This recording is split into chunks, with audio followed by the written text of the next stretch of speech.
We were quite literally standing in the unemployment line getting our check, and we just looked at each other and said, come on, now, we got to do better than this. And we as a family, we've always had a very close family, and had spoken about a family business.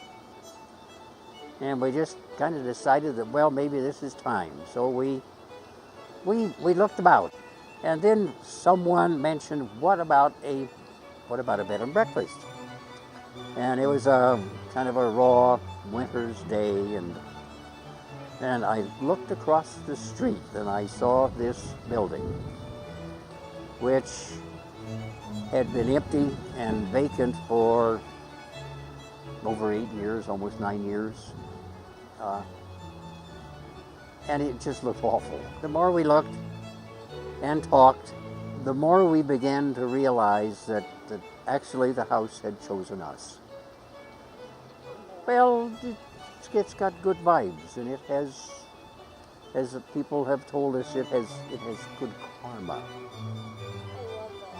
And besides that, we hadn't found anything better.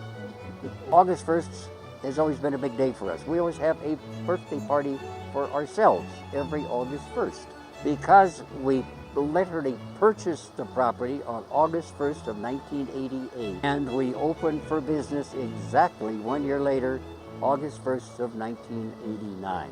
As I found out, when you sign that paper that says you owe about $500,000, you hurry.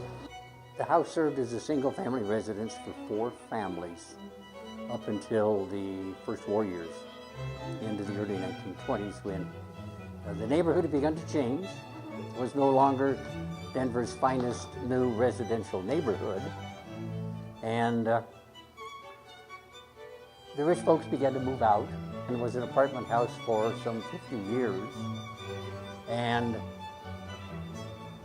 up into the early 1970s, that's when Denver was on a big boom and they needed office space. Offices then for about another 7 years or so.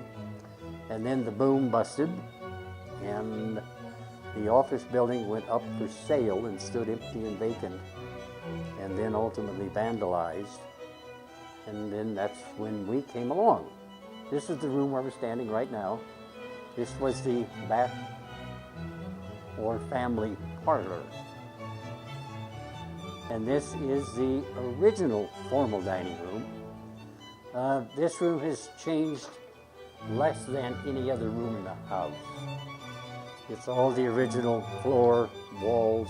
Most all big mansions in the city at the time had a peacock window.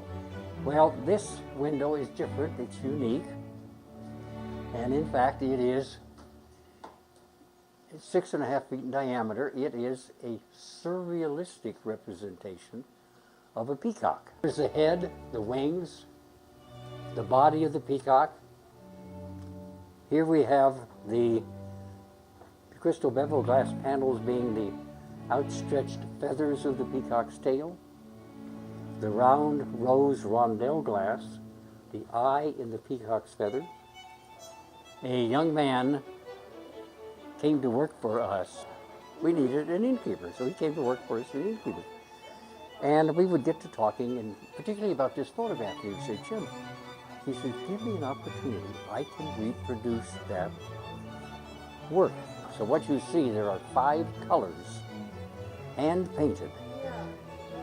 Hand-painted. He did the same thing in the dining room. He took that picture, blew it up, and then he freehand. Hopefully they will take away from or stay here an appreciation of Denver's history and of William Lang's architecture and of all of the people who have had, all the owners who have had such an influence and an effect on the way the house developed. We're not the Hilton or the Marriott, and I would not ever want to be mistaken for that.